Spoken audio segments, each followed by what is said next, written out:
আসসালামু আলাইকুম। তো আজকে যে প্রেডিকশন করেছিলাম ৩ নম্বর ম্যাচ বিশ্বকাপ রাউন্ড অফ 16 এর ব্রাজিল ভার্সেস নরওয়ের ম্যাচ। সেইখানে প্রেডিকশন করেছিলাম ব্রাজিল ২, নরওয়ে ১। যদিও ব্রাজিল এবং নরওয়ের হেড টু হেড ইতিহাসে আগে ছিল ৪ ম্যাচের মধ্যে ২টা নরওয়ের জয় এবং ২টা ড্র।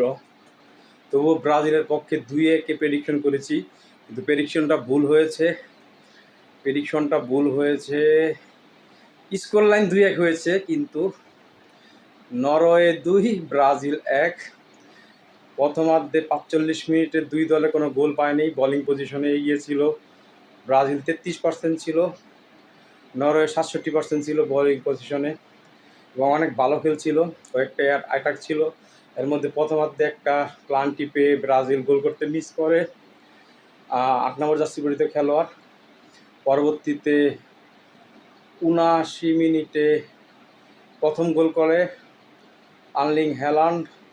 তাকে নিয়ে অনেক কথাবার্তা হচ্ছিল এবং তার সাথে গ্যাব্রিয়েল পারবে না, উঁচা লম্বা প্লেয়ার, এবং সেটাই হয়েছে।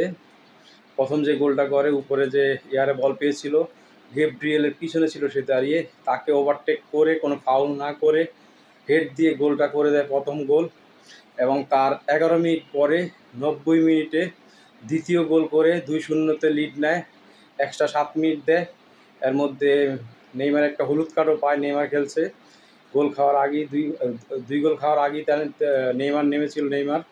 তিনি হলুদ কার্ড খেয়েছেন এবং আবারও একটি প্লান্টি পেয়েছে ৯৭ মিনিটে এবং ৯৭ মিনিটে এবং ৯৯ মিনিটে তিনি প্লান্টি থেকে গোল দেয় এবং ১১২ বা ১৩ মিনিট পর্যন্ত খেলা হয়, আর কামব্যাক করার সুযোগ হয় না এবং নরওয়ে কোয়ার্টার ফাইনালে যায়।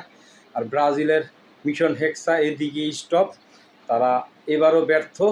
তাদের ব্যর্থ প্রচেষ্টা আবারও বিশ্ব ফুটবল প্রেমীরা দেখলো, বিশেষ করে বাংলাদেশের ফুটবল প্রেমীরা, যারা বিশ্বকাপ আসলেই সব মানে, কিন্তু তালগাছ তার মানে মিশন হেক্সা তারা কমপ্লিট করবে এবারও। এবার তারা কোয়ার্টার ফাইনাল পর্যন্ত যায়নি, কিন্তু তারা কিন্তু এই ১৯৯০ সালের বা কোনো একটা বিশ্বকাপে ৯৪তে তারা চ্যাম্পিয়ন হয়েছে। ৯০-এর আগে হয়তো কোনো একটা বিশ্বকাপে কোয়ার্টার ফাইনাল পর্যন্ত যেতে পারেনি। এরপরে প্রত্যেকটা বিশ্বকাপে কোয়ার্টার ফাইনাল পর্যন্ত তারা গিয়েছে, তাদের কোয়ার্টার ফাইনাল পর্যন্ত ছিল, কিন্তু এই প্রথম কোয়ার্টার ফাইনাল না, রাউন্ড অফ 16 থেকে তারা বিদায় নিয়েছে। তো এটা তাদের জন্য একটা বাজে পারফরমেন্স যে ছিল, তাদের দলটা যে বাজে ছিল। কোচ আনচেলত্তিকে নিয়ে তারা বহুত গর্ব করেছে মাস্টার মাইন্ড, কিন্তু কোনো মাস্টার মাইন্ডে কাজ করেনি এবং তারা এই বিশ্বকাপ থেকে বিদায় নিয়েছে রাউন্ড অফ 16 থেকে।